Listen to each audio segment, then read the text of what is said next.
ప్రభునేసు క్రీస్తునామమున శుభాభివందనలు తెలియపరుచుకున్నామండి. అందరికి కూడా వందనాలు. ఈ సమయంలో మనము దేవుని యొక్క వాక్యాన్ని ధ్యానం చేసుకుందాము. రోమిలికి రాసిన పత్రిక అపోస్తులైన పౌలు గారు రోమిలికి రాసిన పత్రిక 12వ అధ్యాయము 2వ వచనాన్ని మూలవాక్యంగా తీసుకొని అందులో ఉన్న ఒక విషయాన్ని గురించి మనం ఆలోచన చేద్దాము. రోమిలికి రాసిన పత్రిక 12వ అధ్యాయము 2వ వచనం కనుక మనం చదువుకున్నట్లయితే, మీరు ఈ లోక మర్యాదను అనుసరింపక ఉత్తమమును అనుకూలమును సంపూర్ణమయ్యున్న దేవుని చిత్తం మీద పరీక్షించి తెలుసుకున్నట్లు మీ మనసు మారి నూతన మొగట వలన రూపాంతరము పొందుడి అనే విషయాన్ని చెప్తున్నాడు పౌలు గారు. రోమలోన సంఘానికి రాస్తూ, మీరు ఈ లోక మర్యాదను అనుసరించకుండా ఉత్తమమును అనుకూలమై ఉన్న దేవుని చిత్తం ఏంటో పరీక్షించి తెలుసుకొని మీ మనసును మార్చుకునే రూపాంతరం చెందండి అనే విషయాన్ని తెలియపరుస్తున్నాడు. ఇందులో మనము దేవుని చిత్తం ఏంటో అనే విషయాన్ని గురించి కొద్దిసేపు ఆలోచించేద్దాం. ఇందులో ఏం చేద్దామంటే, ఏది దేవుని చిత్తము, సంపూర్ణము ఉత్తమమైన దేవుని చిత్తం అని అన్నాడు కదా, దాన్ని తెలుసుకోవాల్సిన బాధ్యత మనకు ఉంది కనుక అందులో ఆ పాటను మనం తీసుకొని ఏది దేవుని చిత్తము అనే విషయాన్ని గురించి మనము కొద్దిసేపు దేవుని యొక్క వాక్యాన్ని ఆలోచించేద్దాం. దేవుని చిత్తం ఏంటి? దేవుని యొక్క చిత్తము సమస్త ఈవులను కూడా దేవుడు మనకు అనుగ్రహించిన తర్వాత, దేవుడు మనుషులందరూ నిర్మించిన తర్వాత వీరు పాపం చేసి నశించిపోయిన తర్వాత, పాపాలు ఉండి నశించిపోవడం ఆయనకి ఇష్టం లేక మరలా అందరూ కూడా దేవుని కుమారులుగా దేవుని కుమార్తెగా చేయబడన ఆలోచన కలిగి దేవుడు తన కుమారుడైన క్రీస్తు ప్రభువు లోకానికి పంపించి ఆయన యందు ప్రతి ఒక్కరిని కూడా పరిశుద్ధులుగా తీర్చిదిద్ది ఆయన ద్వారా మళ్ళీ అందరిని కూడా ఆయన తీర్చుకోవాలనేది దేవుని యొక్క ఉద్దేశము, దేవుని యొక్క చిత్తమై ఉన్నది. ఆయన ద్వారా అంటే క్రీస్తు ద్వారా మనమందరం కూడా దేవుని దగ్గరికి చేరాలనేది దేవుని యొక్క ముఖ్య ఉద్దేశము అయి ఉన్నది. అయితే అందులో కొన్ని విషయాలు మనం ఆలోచించుకున్నట్లయితే కనుక, మొట్టమొదటిగా మన పట్ల దేవుని యొక్క చిత్తము ఏమై ఉన్నది అనే విషయాన్ని మనం ఆలోచించినట్లయితే, మొట్టమొదటిగా మనం చూసినట్లయితే ప్రతి విషయంలో కూడా మనము దేవునికి కృతజ్ఞతాస్థుతులు తెలియపరచాలి బద్దులమై ఉన్నాము అనే విషయాన్ని జ్ఞాపకం చేస్తూ ఉన్నాడు. ప్రతి విషయంలో కూడా ఏం చేయాలంటే మనము దేవునికి కృతజ్ఞతాస్థుతులు తెలియచేయాలి అనే విషయాన్ని తెలియపరుస్తున్నాడు. దశలోనికి రాసిన మొదటి పత్రిక కనుక మనం చదువుకున్నట్లయితే, దశలోనికి రాసిన మొదటి పత్రికలో 5వ అధ్యాయము 18వ వచనం మనం చదువుకున్నప్పుడు అక్కడ పౌలు గారు దశలోనికి ఉన్న వారికి తెలియపరుస్తూ, ఇది క్రీస్తు ద్వారా దేవుని యొక్క చిత్తము అనే విషయాన్ని తెలియపరుస్తున్నాడు. ఏమన్నాడు? ప్రతి విషయం అందును కృతజ్ఞతాస్థుతులు చెల్లించుడి, ఇలాగు చేయుట యేసుక్రీస్తునందు మీ విషయంలో దేవుని యొక్క చిత్తము. అంటే మన విషయంలో దేవుని యొక్క చిత్తం ఏంటంటే, యేసుక్రీస్తు వారి ద్వారా మనం ఏం చేయాలంటే దేవునికి ఎల్లప్పుడూ కూడా కృతజ్ఞతాస్థుతులు తెలియపరచాలి. ఏ విషయంలో దేవునికి కృతజ్ఞత తెలియపరచాలి అంటే ప్రతి విషయంలో కూడా అన్నాడు. ఇక్కడ ప్రతి విషయంలో కూడా ఏది కూడా తీసివేయడానికి లేదు. నువ్వు ఉదయం లేచినది మొదలుకొని సాయంకాలం పడుకునే వరకు నువ్వు ఏ పనులు చేస్తున్నావో ఆ పనులన్నిటిలో కూడా నువ్వు దేవునికి కృతజ్ఞతలు తెలియపరచాలి. నీకు మరొక దినాన్ని ఇచ్చినందుకు ఉదయాన్నే లెగవంగానే మనం దేవునికి కృతజ్ఞతలు తెలియపరచాలి. అలాగే మనం భోజనం చేసేటప్పుడు దేవుడు మనకి ఆహారాన్ని అనుగ్రహించాడు కాబట్టి ఆహారాన్ని బట్టి దేవునికి కృతజ్ఞతలు తెలియపరచాలి. మరలా సాయంత్రం మన ప్రయాణంలో వెళ్తున్నాం కనుక ప్రయాణంలో క్షేమాన్ని అనుగ్రహించమని దేవునికి కృతజ్ఞతలు తెలియపరచాలి. మరలా క్షేమంగా ఇంటికి చేరిన తర్వాత మా పనులన్నింటిలో కూడా క్షేమాన్ని అనుగ్రహించబట్టి అందుకు నీకు కృతజ్ఞతాస్తుతులు అని చెప్పేసి మరలా అప్పుడు కృతజ్ఞతలు తెలియపరచాలి.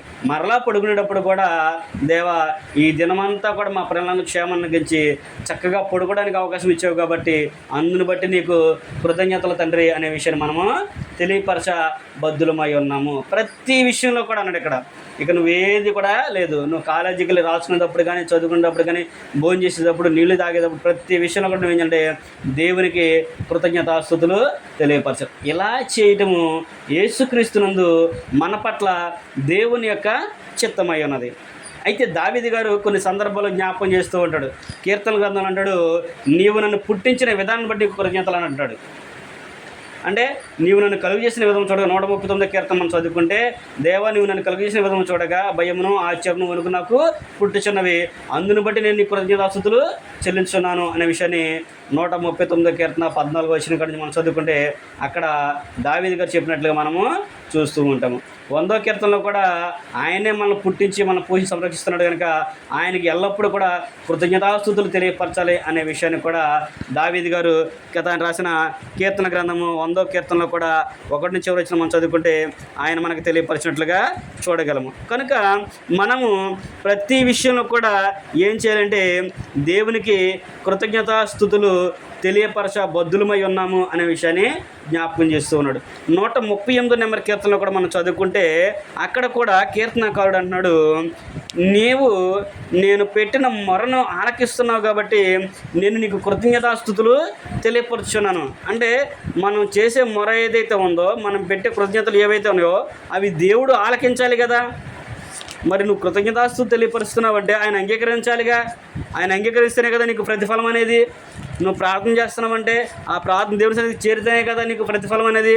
అందుకని ఇక్కడ కూడా కీర్తనకారుడు అంటున్నాడు, 138వ కీర్తనలో దావీదు గారు అంటున్నాడు, 138 నెంబర్ కీర్తన 1వ వచనం నుంచి కనుక మనం చదువుకుంటే, నేను నా పూర్ణ హృదయంతో నీకు కృతజ్ఞతాస్తుతులు చెల్లించుచున్నాను, దేవతలు ఎదుట నిన్ను కీర్తించదను, నీ పరిశుద్ధాలయం తట్టు నేను నమస్కారం చేయుచున్నాను. నీ నామం అంతటి కంటే నీవిచ్చిన వాక్యం నీవు గొప్ప చేసి ఉన్నావు. నీ కృపాతిశయములను బట్టి నీ నామమునకు కృతజ్ఞతాస్తుతులు నేను చెల్లించదను. నేను మొరపెట్టిన దినమున నీవు నాకు ఉత్తరం ఇచ్చితివి, నా ప్రాణంలో త్రాణ పుట్టించి నన్ను ధైర్యపరిచితివి, అందును బట్టి నేను నీకు కృతజ్ఞతాస్తుతులు చెల్లించబడునై ఉన్నాను అనే విషయాన్ని దావీదు గారు కూడా తెలియపరుస్తుంది. అంటే ఆయన మొరపెట్టేది ఏదైతే ఉందో, మొర అంటే ప్రార్థన, ఆయన చేసే ప్రార్థన ఏదైతే ఉందో అది దేవుడు ఆలకిస్తున్నాడు, అంగీకరిస్తున్నాడు. కనుకనే నేను కృతజ్ఞతాస్తుతులు తెలియజేస్తాను. ఎలా చేస్తానంట? నా పూర్ణ మనసు నేను కృతజ్ఞతాస్తుతులు చెల్లించదను. నువ్వు కృతజ్ఞతలు తెలియజేస్తుంటే హృదయపూర్వకంగా తెలియజేయాలి. ఏదో మొక్కుబడిగా చెయ్యాలి కాబట్టి చేశాను, తెలియపరచాలి కాబట్టి తెలియపరచాను అలట్లు కాకుండా నువ్వు సంపూర్ణంగా నీ పూర్ణంతో ఆయనకి కృతజ్ఞతాస్తుతులు తెలియపరచాలి. ఇలా చేయట మన విషయంలో యేసుక్రీస్తు ద్వారా దేవుని చిత్తమై ఉన్నది అనే విషయాన్ని అక్కడ ఆయన మనకి తెలియపరుస్తూ ఉన్నాడు. కనుక మనము మొట్టమొదటిగా ఏం చేయాలంటే దేవుని చిత్తం అంటే మనం ప్రతి విషయంలో కూడా దేవునికి కృతజ్ఞతాస్తుతులు తెలియపరచడము దేవుని యొక్క చిత్తము.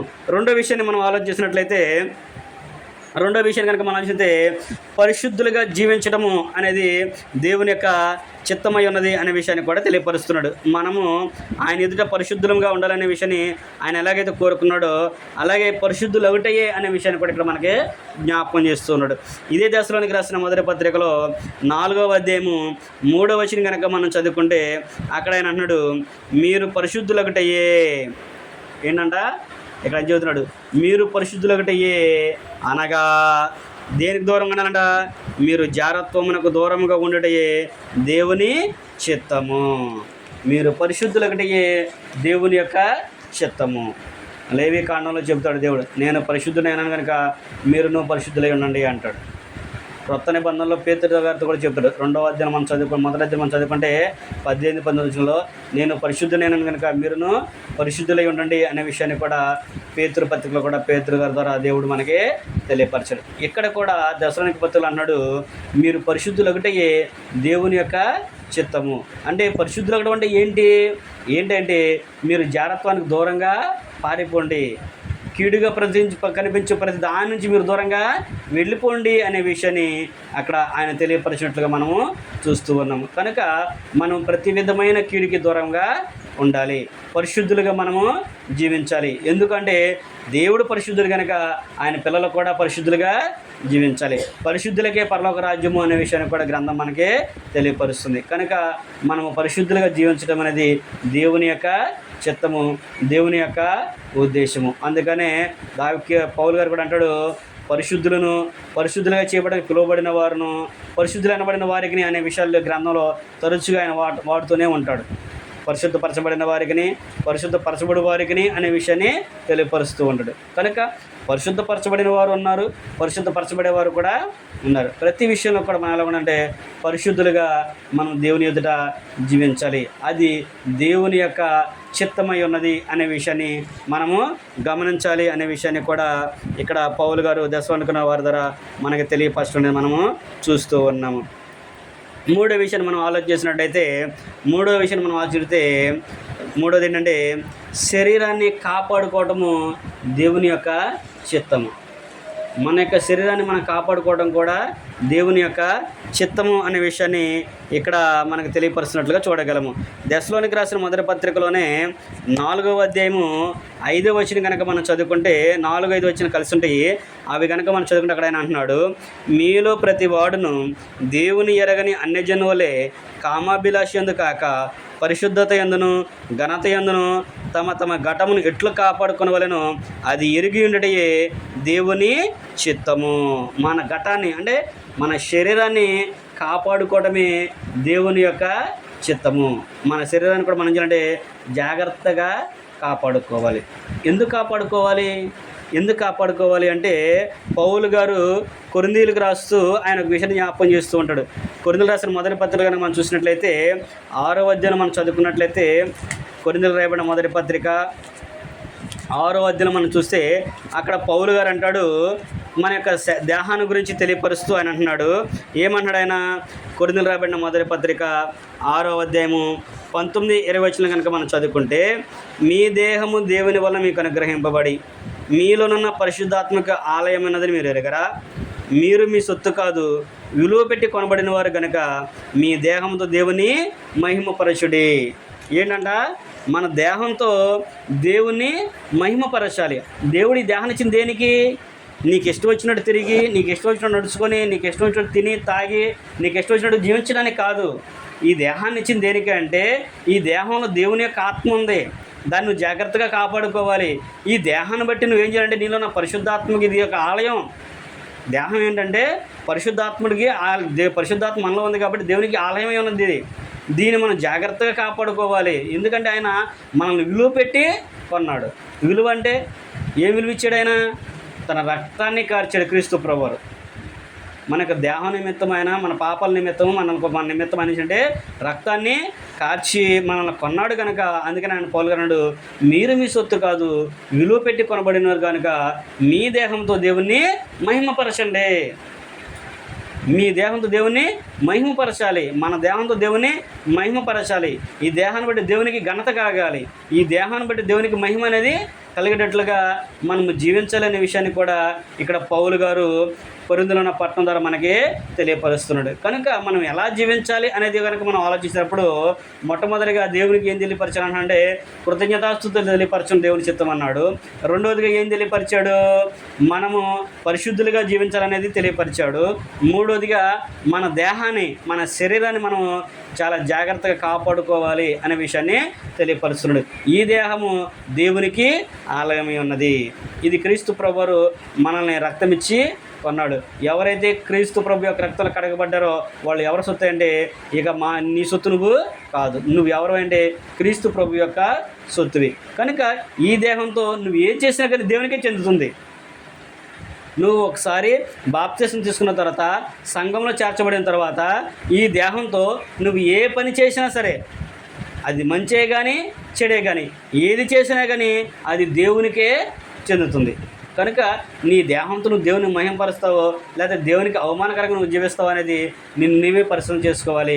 ఆ దేవుని చిత్తం అయితే కనుక మన దేహాన్ని జాగ్రత్తగా కాపాడుకోవాలి అనేది కూడా దేవుని యొక్క చిత్తమై ఉన్నది అనే విషయాన్ని తెలియపరుస్తుంది. ఇదే కొరింథీ పత్రికలో 3వ అధ్యాయంలో కూడా మనం చదువుకున్నట్లయితే 3వ అధ్యాయంలో 16-17 వచ్చిన మనం చూసినట్లయితే, మీరు దేవుని ఆలయమై ఉన్నారనియు దేవుని ఆత్మ మీలో నివసించున్నాడనియు మీరు ఎరగరా?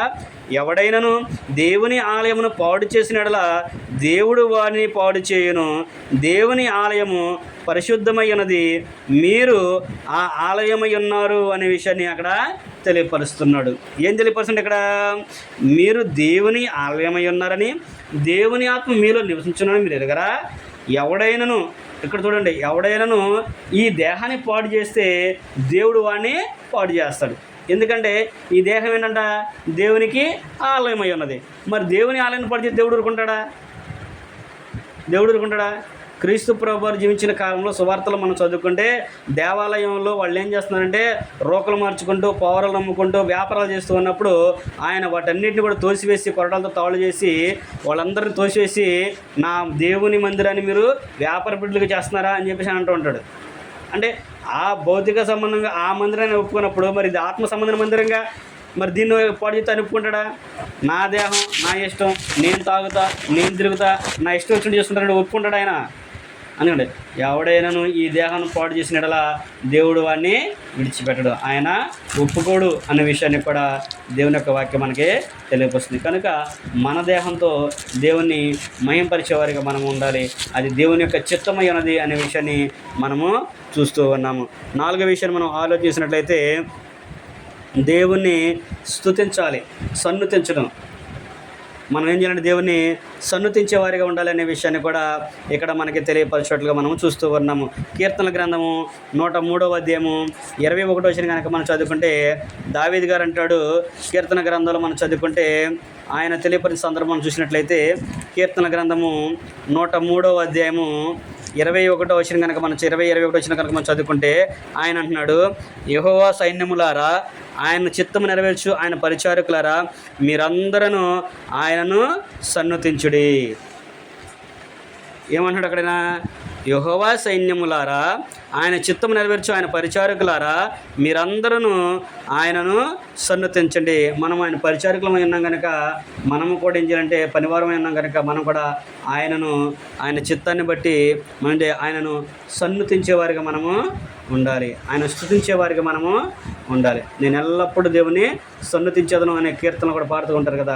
కీర్తన దావీదు కదా అంటాడు, నేను ఎల్లప్పుడూ యెహోవాను సన్నుతించేదను, ఆయన నామమును కీర్తించేదను అనే విషయాన్ని కూడా దావీదు గారు చెప్పినట్లు మనం చూస్తూ ఉంటాము.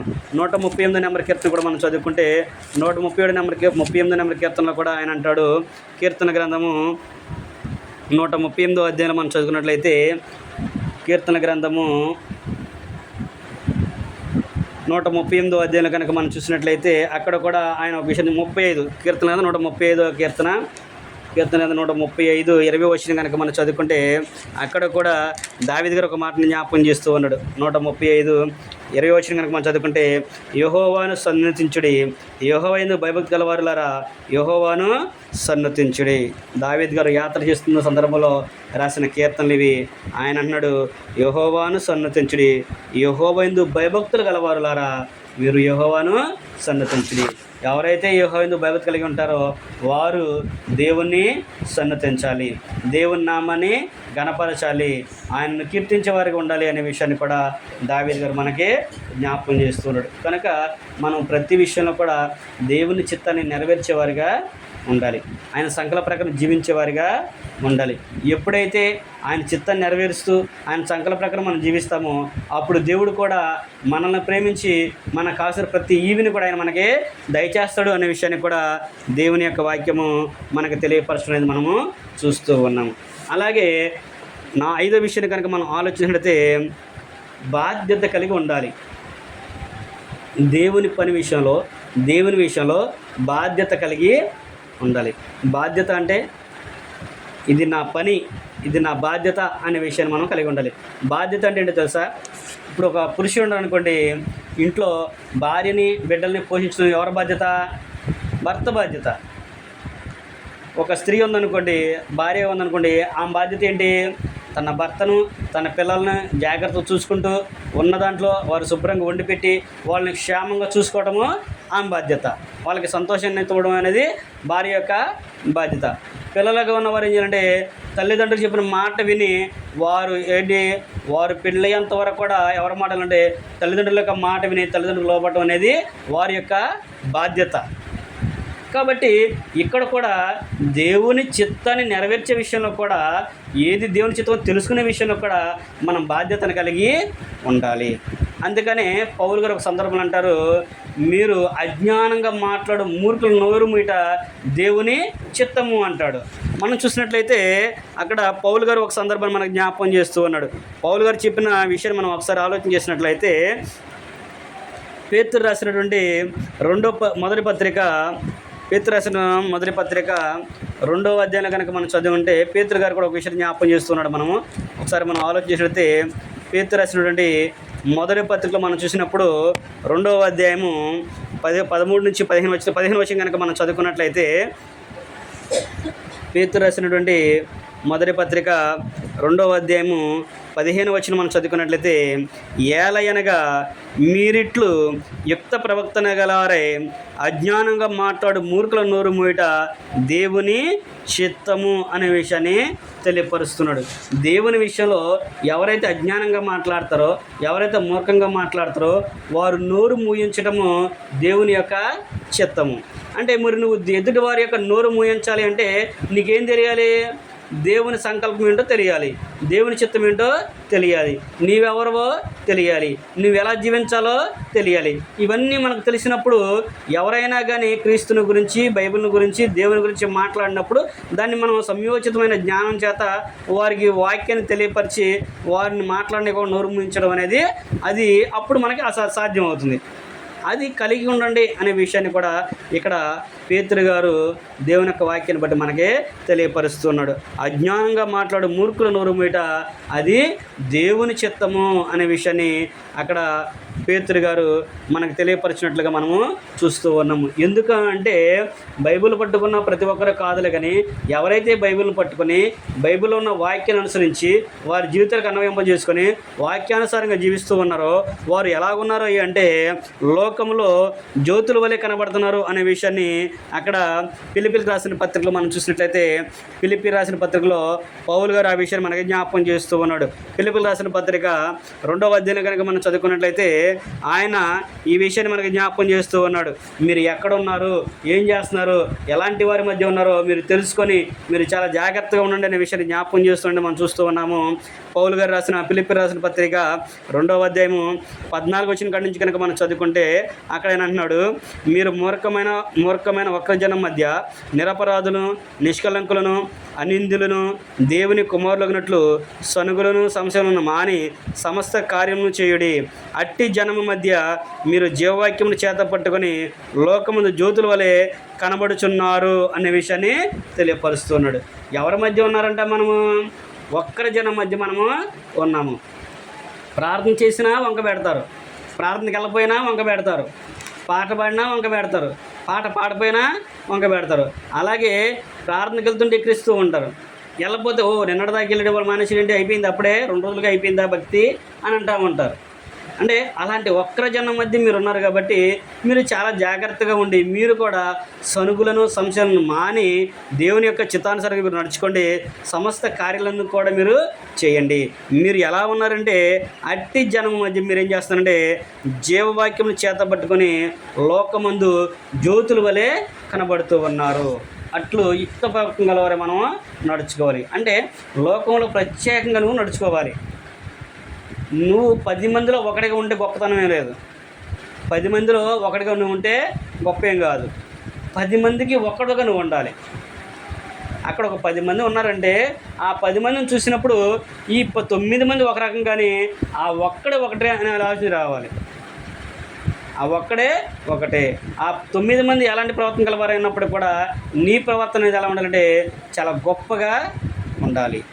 అందులో నువ్వు పరిశుద్ధంగా జీవిస్తావో, దేవుని కొరకు బ్రతుకుతావో, దేవుని చిత్తానుసారంగా నడుచుకుంటావో, లేకపోతే ఎదురువారి పట్ల ప్రేమ చూపిస్తావో, అంటే నీ ప్రవర్తనను బట్టి, అంటే నీ వస్త్రధారణను బట్టి కానీ, నీ హెయిర్ స్టైల్ని బట్టి కానీ, మన మాట్లాడే మాట విధానాన్ని బట్టి కానీ, మన నడిచే నడవడికను బట్టి కానీ వాళ్ళు ఎలా కనవాలంటే అలాంటి వాళ్ళు కాదు, వీడు ప్రత్యేకము, వీడు చూసేవా ఎలా ఉన్నాడో అనే విషయాన్ని మనం చూపుతోనే వాళ్ళని ఆకర్షించాలి.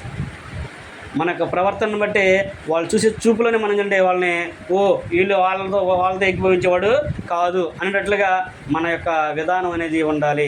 అందుకని ఇక్కడ పౌలు గారు కూడా అంటున్నాడు, మీరు లోకంలో జీవవాక్యం చేతపట్టుకుని ఉన్న జీవవాక్యం చేతపట్టుకుని జ్యోతుల వల్ల మీరు కనిపిస్తూ ఉన్నారు. కనుక మీరు దేవుని చిత్తాన్ని సంపూర్ణంగా నెరవేర్చే వారికి మీరు ఉండాలి అనే విషయాన్ని అక్కడ ఆయన మనకి తెలియపరుస్తున్నాడు.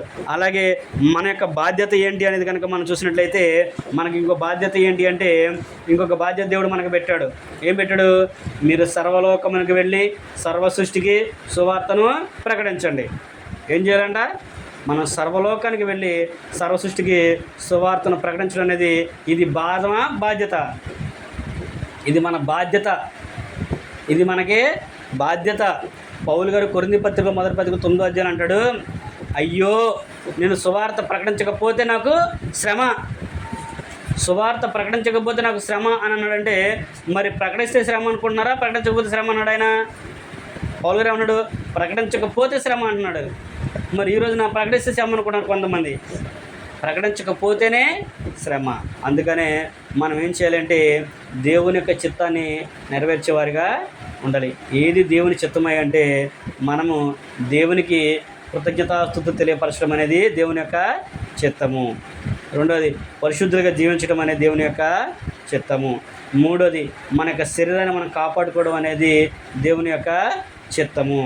నాలుగోది మనము బాధ్యత కలిగి దేవుని సన్నుతించడం అనేది, దేవుని స్తుతించడం అనేది దేవుని యొక్క చిత్తము.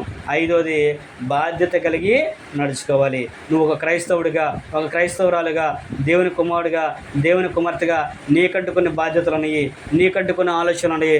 వాటిని నువ్వు నెరవేర్చే వారికి నువ్వు ఉండాలి. దేవుని యొక్క సంకల్ప ప్రకారం మనము జీవించాలి.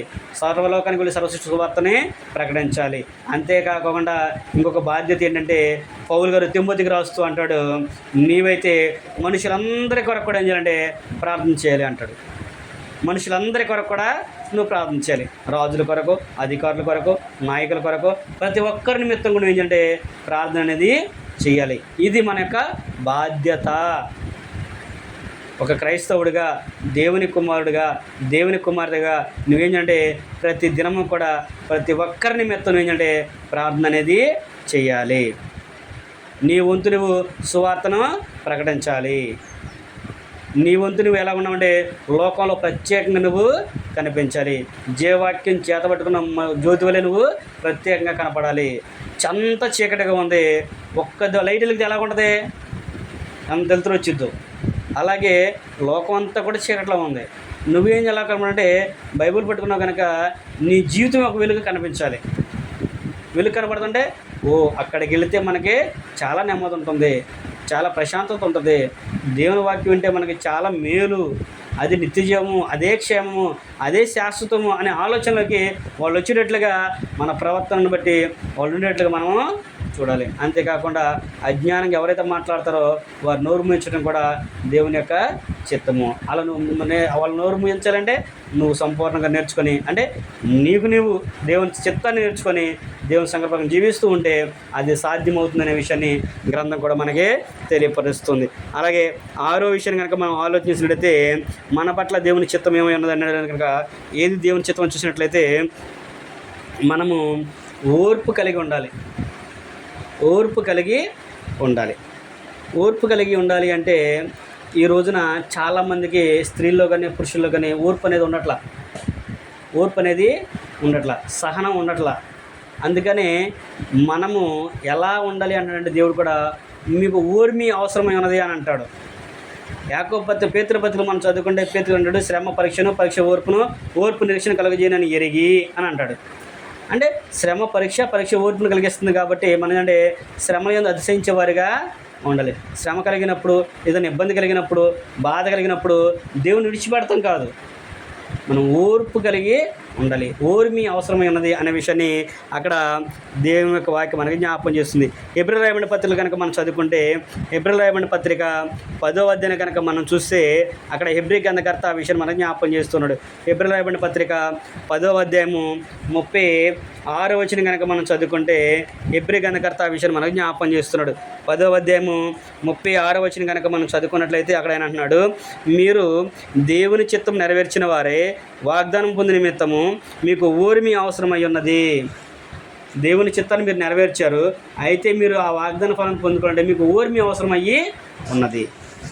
అంటే ఓర్పు మనకి అవసరము. నేను దేవుని తెలుసుకున్నాను, దేవుని సన్నిధిలోకి వచ్చాను, ప్రభు సంఘంలోకి వచ్చాను, ఆయన రాజ్యంలో చేర్చబడ్డాను, బాప్తిసం తీసుకుని రాజ్యంలో చేర్చబడ్డాను. మరి దేవుడు ఏంటి నాకు ఇన్ని బాధలు పెడుతున్నాడు, నేను ఏ పనికి వెళ్ళి ఎందుకు నాకు అవ్వట్లేదు అనే ఆలోచన ఎప్పుడు కూడా చేయకూడదు. ఓర్పు కలిగి ఉండాలి. నువ్వు దేవుని నమ్మకంగానే నా కష్టాలన్నీ విడిపోతాయని నువ్వు ఎప్పుడు కూడా అనుకోకూడదు. ఇక్కడ హెబ్రీ గ్రంథకర్త కూడా తెలియజేస్తున్నాడు, దేవుని చిత్తం నువ్వు నెరవేర్చావు, కానీ నీకు నిరీక్షణను బట్టి కలిగిపోయే ప్రతిఫలం కొరకు నువ్వు ఏంటంటే నీకు ఓర్మి అవసరమై ఉన్నది. అది ఎప్పుడు ఇస్తాడో నీకు తెలియదు. దేవుడు కొంతమందికి ఇచ్చి శోధిస్తాడు, కొంతమందికి ధనాన్ని సమృద్ధిగా ఇచ్చి వారు శోధిస్తారు. వీళ్ళు నాకు నమ్మకంగా ఉంటారా అని వాళ్ళని పరీక్ష చేస్తాడు. కొంతమందికి ఏమి ఇవ్వకుండా ఉన్న దాంట్లో నుంచి వాళ్ళని పరీక్ష చేస్తాడు. ఎందుకు? వాళ్ళు నాకు నమ్మకంగా ఉంటారా లేదా అని. నువ్వు పేదరికంలో నమ్మకంగా ఉంటావా, ధనవంతుడిగా ఉన్నప్పుడు నువ్వు నమ్మకం ఉంటావా అనేది కొంతమందిని బట్టి ఆయన పరీక్ష చేస్తూ ఉంటాడు. ఉదాహరణకి మనం చూస్తే ఒక సందర్భంలో కొంతమందికి ఏమీ లేకుండా దేవుడు పరీక్ష చేశాడు, ఏమీ ఇవ్వకుండా పరీక్ష చేశాడు. అబ్రహాం గారి కుమారుడు ఎప్పటివరకు ఇవ్వాలా? సుమారు 25 సంవత్సరాల కుమారుడు ఇవ్వాలి ఆయనకి. మరి అన్ని సంవత్సరాలు ఓర్పు అంటే ఎంత ఉండాలి, మరి ఎంత విశ్వాసం ఉండాలి, ఎంత నమ్మకం ఉండాలి, ఎంత ఓర్పు కలిగి ఉండాలి. మరి అబ్రహాం గారు ఎంత ఓర్పు కలిగి ఉన్నాడు. కనుక అబ్రహాం గారికి ఇవ్వకుండా ఆయన పరీక్షించి శోధించినట్లుగా మనము చూస్తూ ఉంటాము. దావీదు గారికి ఇచ్చి శోధించాడు. దావీదు గారికి ఏం చేశాడు? గొర్రెల కాపరకున్న ఆయన్ని తీసుకెళ్ళి ఇశ్రాయేలుకు రాజుగా ఆయన్ని నియమించి ఆయన్ని పరీక్ష చేశాడు. కనుక దేవుడు కొంతమందికి ఇచ్చి పరీక్ష చేస్తాడు, కొంతమందికి ఇవ్వకుండా పరీక్ష చేస్తాడు. అలాగే మనం కూడా ఓర్పు అనేది అవసరం ఉంది. నీకు ఇవ్వలేదు అంటే నీకు ఇప్పుడు అవసరం లేదు, తగిన సమయం ఆయన ఇస్తాడు. కనుక అప్పటి వరకు నువ్వేం చేయాలి? వేచి ఉండాలి. అందుకని ఒక సందర్భంలో పౌలు గారు అంటాడు, ఆయన తగిన సమయం మీరు హెచ్చించినట్లు ఆయన బలిష్టమైన చేతి కింద మీరు ఉండాలంటే దేన మనస్కులై ఉండాలి అంటాడు. దేవుడు తగిన సమయం ముందు నిన్ను హెచ్చించినట్లు నీవు ఆయన సన్నిధిలో ఉండేది, ఆయన చేతి కింద దేన మనస్కుడు అయి ఉండాలంట. పేతురు రాసిన మొదటి పత్రిక 5వ అధ్యాయము 6వ వచనం కనుక మనం చదువుకుంటే అక్కడ పేతురు గారు ఆ విషయాన్ని మనకి జ్ఞాపకం చేస్తూ ఉన్నాడు. పేతురు రాసిన మొదటి పత్రికలో మనం చూసినప్పుడే 5వ అధ్యాయము 6వ వచనం కనుక మనం చదువుకున్నట్లయితే, దేవుడు తగిన సమయం ముందు మిమ్మల్ని హెచ్చించినట్లు ఆయన బలిష్టమైన చేతి కింద దేన మనస్కులై ఉండండి అనే విషయాన్ని చెబుతున్నాడు. ఒక సమయం ఉంది, ఆ సమయం వచ్చినప్పుడు దేవుడు ఇస్తాడు. ఆ ఇచ్చిన దాన్ని నువ్వేం చేయాలి? నిలబెట్టుకోవాలి, దాన్ని నువ్వు కాపాడుకోవాలి అనేది ఇక్కడ దేవుని యొక్క వాక్యం మనకి తెలియపరుస్తుంది. కనుక మనకి ఏం అవసరం అంటే ఓర్పు అవసరమై ఉన్నది. ఆయన ఇచ్చేంత నువ్వు ఓర్చుకోవాలి. అంతే తప్ప నేను ఎంత పని చేశాను, ఎన్ని సంవత్సరాలు ఉన్నాను, కానీ దేవుడిని నాకు ఎలా చేశాడని ఎప్పుడు కూడా మనము అనుకోకూడదు, ఆలోచన చేయకూడదు అనే విషయాన్ని తెలియపరచు. అందుకనే పౌలు గారు కొరింథీ పట్టణంలో ఉన్న వారికి అంటాడు, ప్రభు కార్యాభివృద్ధి మీరు ఎప్పటికి కూడా ఆసక్తులయ్యి ఉండండి. ప్రభు కార్యాభివృద్ధి ఎలా ఉండాలంట? ఎప్పటికి కూడా ఆసక్తులై ఉండాలి అనే విషయాన్ని అక్కడ కొరింథీ రాసిన మొదటి పత్రిక 15వ అధ్యాయము 58వ వచనంలో పౌలు గారు కూడా మనకి జ్ఞాపకం చేస్తున్నాడు. మేము ఇంతకాలం చేసాము, అయినా దేవుడు మాకు ఇచ్చేయలేదు కాబట్టి ఇక మేము ఉండలేము అనే ఆలోచన ఎప్పుడు కూడా చేయకూడదు. మేము ఎన్ని కార్యాలు చేస్తున్నాం కానీ దేవుడు ఏంటి మమ్మల్ని ఎంత చిన్న చూపిస్తున్నాడని ఎప్పుడు కూడా మనము ఆలోచన చేయకూడదు. అందుకని పౌలు గారు అన్నాడు, ఏమన్నాడంటే, ప్రభు కార్యాభివృద్ధి యందు మీరు ఎప్పటికి కూడా ఆసక్తులై ఉండండి. నువ్వు అలా ఆసక్తి కలిగి నువ్వు జీవించావు అనుకో, తగిన సమయం ముందు ఆయన నీకు హెచ్చిస్తాడు. కనుక ఆయన బలిష్టమైన చేతి కింద నువ్వు ధ్యాన మనసులో అయ్యి జీవించు. దేవా, నీ చిత్తం అయితే మా పరిస్థితిని మెరుగుపరచు, నాకు సహాయాన్ని చేయమని చెప్పేసి మనం దేవుని వేడుకునే వారిగా ఉండాలి అనే విషయాన్ని దేవుని యొక్క వాక్యం మనకి చాలా స్పష్టంగా తెలియపరచడం అనేది మనము చూస్తూ ఉన్నాము.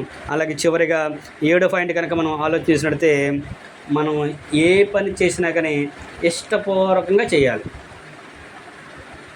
దేవుని చిత్తం ఏంటయ్యా అంటే, నువ్వు ఏ పని చేసినా కానీ ఇష్టపూర్వకంగా చేయాలి. నువ్వు ఇష్టపూర్వకంగా చేయలేదనుకో, నువ్వు ఏ పని చేసినా కానీ అది సక్సెస్ఫుల్ అవ్వదు. నువ్వు ఎంత ఇచ్చినా కానీ అదైనా స్వీకరించు. కొరింథీ రాసిన మొదటి పత్రికలో 13వ అధ్యాయము 1 నుంచి 13 వచనం ఉంటాయి. అది ఆ అధ్యాయం మనకు మొత్తం మనం చదువుకున్నది. నీవు ప్రేమ లేకుండా ఏది ఇచ్చినా కానీ వ్యర్థమే, ఏది ఇచ్చినా కానీ వ్యర్థం. ప్రేమ లేకపోతే నువ్వు ఏ పని చేసినా వ్యర్థం. నువ్వు ప్రేమ లేకుండా, నీకు ఇష్టం లేకుండా నువ్వు కాల్చడానికి నీ దేహాన్ని ఇచ్చినా వేస్ట్. కనుక నువ్వు చేసే పని ఏదైతే ఉందో ఆ పనిని నువ్వు సంపూర్ణంగా హృదయపూర్వకంగా చేయాలి అనే విషయాన్ని తెలియపరుస్తున్నాడు.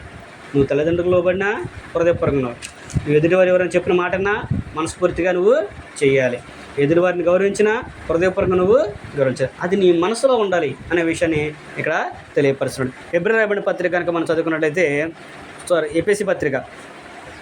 ఎఫెసీయులకు రాసిన పత్రికలో 6వ అధ్యాయము 6వ వచనం నుంచి కనుక మనం చదువుకుంటే, ఇక్కడ పౌలు గారు ఒక విషయం మనకు జ్ఞాపకం చేస్తున్నాడు.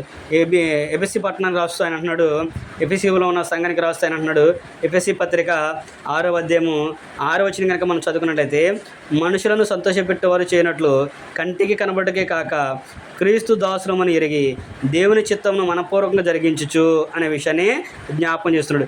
మనుషులకు చేసినట్టు కాక ప్రభు చేసినట్టే ఇష్టపూర్వకంగా చేయుడి. ఏం చేస్తున్నాడు ఇక్కడ? మనుషుల్ని సంతోషపెట్టాలని నువ్వు ఎప్పుడు కూడా చేయొద్దు. మనుషుల్ని సంతోషపెట్టాలని మనం ఏ పని కూడా చేయొద్దు. దేవుని సంతోషపెట్టే వరకు నువ్వు ఉండాలి. ప్రభువుని సంతోషపెట్టే వరకు నువ్వు ఉండాలి. ఇది నా బాధ్యత అని నువ్వు ఎరగాలి. ఇది దేవుని చిత్తం అని నువ్వు తెలుసుకోవాలి. అప్పుడు నువ్వు ఇష్టపూర్వకంగా చేసావు అనుకో, ఆ పనికి ఫలితం అనేది ఉంటుంది. అని ప్రభువారు ఏమన్నాడు? ఎవడైనాను నా దాసుని నా పెడచొని చేర్చుకొని గిన్నెడు చల్లులు ఇచ్చినా కానీ వాడు ప్రతిఫలం పోగొట్టుకోడు, దాన్ని పొందుకుంటాడు. అంటే గిన్నెడు చల్లులు ఇచ్చినా కానీ దాని ప్రతిఫలం పొందుతాడు అన్నాడు. మరి అలాంటిది నువ్వు దేవుని కొరకు నీ జీవితాన్ని సమర్పించుకుంటే, ఇష్టపూర్వకంగా నువ్వు దేవుని కొరకు ఆయన సన్నిధికి వస్తే ఆయన విడిచిపెడతాడా? నువ్వు ఈ రోజున ఆదివారం అండి, ప్రభు దినము, నువ్వు ఉద్యోగం చేస్తున్నావు, నీకు సమయం లేదు, కానీ నువ్వు ఈరోజు దేవుని కొరకు కేటాయించుకొని 2 గంటల సమయం, గట్టిగా 2 గంటలు కూర్చుంటారా? మనకంటే దగ్గర గంట కూడా పట్టదు అనుకోండి. కొంచెం చర్చ్ బిల్డింగ్ కొంచెం పెద్దగా ఉండి కొద్దిగా 20 మంది ఉంటే కొంచెం ఏం చేద్దాం, గంటన్నర 2 గంటలు ఉండదు అట్టగొట్ట. అంటే ప్రారంభం నుంచి ముగింపు వరకు కొద్దిగా క్షమలు తెలుసుకునేందుకు 2 గంటలు సుమారుగా 2 గంటల సమయాన్ని నువ్వు దేవునికి కేటాయించకపోతే నువ్వు దేవుని ఏం ప్రేమించినట్లు? నీకు దేవుని చిత్తం ఏం తెలిసినట్టు? దేవుని సంకల్పం ఏం తెలుసుకున్నట్లు నువ్వు? అవునా కాదా? నువ్వు వచ్చి మనస్ఫూర్తిగా దేవుని వాక్యం వినకపోతే నీ హృదయం ఏ పలిచ్చింది వాక్యం? ప్రభువారు చెప్పాడు కదా, మత్తయి సువార్తలో, లూకా సువార్త, మార్కు సువార్తలో చెప్పాడు. దేని గురించి? విత్తువాని గురించి చెప్పాడు. దేవుని చిత్తం రేపు ఆ పాఠం నేర్చుకున్నాము. విత్తువాని గురించి చెప్పాడు. విత్తనానికి వెళ్ళాడు. 4 నేలల గురించి ఆయన చెప్పాడు. ఒకటి మన్ను రాతి నేల, ఒకటి సారవంత పొలం కాదు, ఒకటి ముళ్ళ పొద, ఇంకోటి ఏంటంట మంచి నేల ఎత్తబడినదిగా ఉన్నాడు. మంచి నేల ఎత్తబడిన వాళ్ళు ఎలా ఉంటారంట? చక్కగా విని విశ్వసించి దాని కొరకు ఫలించి అభివృద్ధి చెంది 30 దంతలుగా 60 దంతలుగా 100 దంతలుగా ఫలిస్తారంట. నువ్వు ఎప్పుడైతే దేవుని యొక్క వాక్యాన్ని వింటావో, అది నీ హృదయంలో చేర్చబడుతుందో, ఆ వాక్యం నీ హృదయంలో చేరిన తర్వాత దాన్ని బట్టి నువ్వు నడుచుకుంటావో, అప్పుడు అది ఫలించి 30 దంతలుగా 100 దంతలుగా నువ్వు ఫలిస్తావు. నువ్వు అలా లేకోకుండా నువ్వేమనుకుంటున్నావు? నాకు ఉద్యోగం వచ్చింది కాబట్టి దేవుని చిత్తం అనుకుంటే, నేను పాస్ అయ్యాను కాబట్టి దేవుని చిత్తము, దేవుని ప్రేమ లేకపోతే, దేవుడు మా ఇంటికి మాకు తోడు లేకపోతే మేము ఇవన్నీ చేయగలం అనుకుంటే, దేవుడు ఎవరికైనా ఇస్తాడు తగిన సమయం. ఎవరు దాన్ని బట్టి వాళ్ళకి వస్తూనే ఉంటాయి. అంత మాత్రం నువ్వు దేవుని చిత్తం జరిగించిన వాడివేనా? నువ్వు దేవుని చిత్తం ఎరిగిన వాళ్ళవేనా? దేవునికి ఇష్టపడకుండా ఉన్నవాడివేనా? మనకు మనమే ప్రశ్న వేసుకోవాలి. మనకు మనమే ఆలోచన చేసుకోవాలి. అసలు నేను చేసేది కరెక్టేనా అనేది నీకు ఉండాలి. అందుకని ఇక్కడ చివరిగా నేను ఎప్పుడు చేశానంటే, ఇష్టపూర్వకంగా చేయాలి. ఇప్పుడు భార్య ఉంది, భర్తకు అన్నం పెట్టాల్సిన బాధ్యత అనుకుంది. అది నువ్వు, ఎందుకంటే నీ బాధ్యత అది. స్త్రీగా నీ బాధ్యత ఏంటంటే భర్తకి పిల్లలకి నువ్వు వండి పెట్టి చక్కగా వాళ్ళకి ఇంట్లో పనులు సమృద్ధిగా చేసి పెట్టాలి. అది నీ బాధ్యత. ఎప్పుడు నేనే చేయాలి, ఎప్పుడు నేనే పెట్టాలి అని చెప్పేసి అన్నం పెట్టేసి పళ్ళు విసిరేస్తే అది ప్రేమ ఉన్నట్లా? నువ్వు పెడుతున్నావు, కానీ దాని ఫలితం నువ్వు పొందుకోలేవు కదా. దాన్ని నువ్వు పొందుకోలేవు. నువ్వు ఏదైనా కానీ ఇక్కడ పౌలు గారు కూడా ఏమనంటే, ఇష్టపూర్వకంగా ప్రభువుకు చేసినట్లు చేయండి. ప్రభువుకు చేసినట్లు చేయండి. జాగ్రత్త కలిగి ఉండండి. మీరు ప్రేమతో చేయండి, ఇష్టపూర్వకంగా చేయండి. మీరు ఇష్టపూర్వకంగా జరిగించారనుకోండి, ఇష్టపూర్వకంగా చేశారనుకోండి, అది ఫలించిద్ది. ఇప్పుడు నువ్వు ఒక పని చేస్తున్నావు, ఆ పని అంటే నీకు ఇష్టం, జీతం తక్కువైనా కానీ ఆ పనిలో నువ్వేం చేస్తావు? ఇష్టం ఉంటే దానిలో నైపుణ్యాన్ని నువ్వు సంపాదిస్తావు, దాంట్లో ఉన్న మెలకువలు నువ్వు సంపాదిస్తావు. ఉదాహరణకి మీకు ఒక విషయం చెప్పాలంటే నేను టాప్ పనికి వెళ్ళాను కదా. ఇంతకుముందు నేను టాప్ పనికి వెళ్ళాను, ఫోటోగ్రాఫర్ చేశాను కదా. నాకు టాప్ పనికి అంటే ఫోటోగ్రఫీ అంటే చాలా ఇష్టం. నేను ఫోటోగ్రాఫర్కి వెళ్ళినప్పుడు చాలామంది ఫోటోలకి డబ్బుల కోసం వచ్చి తీసుకుంటూ వెళ్తూ ఉండేవాళ్ళు. కానీ అది నాకు ఎలా ఉండేదంటే, నాకు చాలా ఇష్టంగా ఉండేది ఫోటోగ్రఫీ అనేది. ఫోటోగ్రఫీ ఇష్టంగా ఉన్నప్పుడు నేను ఏం చేసామంటే, అందరూ కూడా ఫోటోల్ని చక్కగా నుంచోబెట్టి ఇటు చూడండి అమ్మ, అటు చూడండి అమ్మ అని చెప్పి ఫోటోలు తెస్తూ ఉండేవాళ్ళు. కానీ నేను ఏం చేసేవాడిని, న్యాచురల్గా తీసేవాడిని. వాళ్ళు న్యాచురల్గా కొంతమంది నవ్వేటప్పుడు పళ్ళు బయట పడతాయి అని చెప్పి సిగ్గుతో నవ్వేవాళ్ళు కాదు. ఆ హార్ట్ఫుల్గా కూడా నవ్వరు వాళ్ళు, మనస్ఫూర్తిగా కూడా వాళ్ళు మనంగా ఇది చేయరు. అలాంటి నేను చేసేవాడిని, కెమెరా చేతిలో పెట్టి చక్కగా సైలెంట్గా వెళ్ళి న్యాచురల్గా ఉన్న ఫోటోలు తీసేవాడిని. అవే హైలైట్ అయ్యాయి. అప్పుడు మా వాళ్ళు అనేవాళ్ళు, మేమందరూ ఏదో వ్యాపారం కోసం చేస్తున్నాం కానీ నువ్వు మాత్రం చాలా ఇష్టంగా చేస్తున్నావురా బాబు అనేవాళ్ళు. వాళ్ళకి తెలియని కెమెరాలో వాళ్ళకి తెలియని కలర్స్లో కూడా నేను తీసేవాడిని, బ్లర్లో కూడా తీసుకునేవాడిని నేను ఫోటోలు. అంటే వెళ్ళిన కొంతకాలంలోనే అంత ఫోటోగ్రఫీ చేయడం నేర్చుకున్నాను నేను. ఎందుకు? నాకు ఇష్టం ఉండబట్టి. అదే ఇష్టం లేకపోతే ఫోటో నుంచడమ్మా అని చెప్పి అట్ట తీసి అట్ట వచ్చేసేవాళ్ళం, దాంట్లో ఏమి ఉండదు కాదు. అలాగే నువ్వు దేవుని సన్నిధికి వచ్చినప్పుడు కూడా నువ్వు ఇష్టపూర్వకంగా విన్నావు అనుకో, ఎలా ఉండదంటే లూది అయ్యింది వాక్యం. ఇష్టపూర్వకంగా కూర్చొని ఎందే ఆమె హృదయం దేవుడు తెరిచాడు, తన కుటుంబాన్ని అంతా కూడా రక్షించుకుంది.